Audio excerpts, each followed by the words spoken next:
ঘূর্ণিঝড়ের স্থানীয় নির্দেশনা অনুযায়ী সঠিক সিদ্ধান্ত নিন এবং নিরাপদ থাকুন।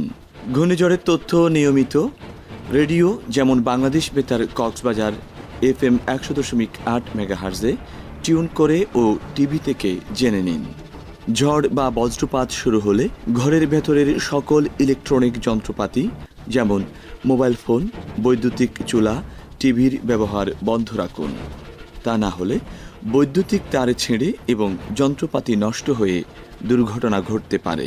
রাস্তার পাশে পড়ে থাকা বৈদ্যুতিক তারে হাত দিবেন না। এ সময়ে বাড়ি ছেড়ে যদি আশ্রয় কেন্দ্রে যান তবে বাড়ির সকল বিদ্যুৎ সংযোগ, গ্যাসের চুলা বা মাটির চুলা বন্ধ করে যাবেন। ঝড়ের সময় যদি কেউ রাস্তায় থাকেন তবে যত দ্রুত সম্ভব কোনো বাড়িতে বা ছাউনিতে আশ্রয় নিন। আশেপাশে উঁচু কোনো গাছ থাকলে তার থেকে দূরে সরে যান। এছাড়া যে কোনো উঁচু জিনিস যেমন বিদ্যুতের খুঁটি, মোবাইল টাওয়ার এসব থেকে দূরে থাকুন। ঘূর্ণিঝড়ের সময় সাগর ও নদী উত্তাল থাকে, তাই নৌকা বা ট্রলারে যাতায়াত করবেন না। ঘূর্ণিঝড়ের সময় সঠিক সিদ্ধান্ত নিন এবং পরিবারের সবাইকে নিয়ে নিরাপদ থাকুন। প্রচারে বাংলাদেশ বেতার কক্সবাজার, সহযোগিতায় ইউনিসেফ।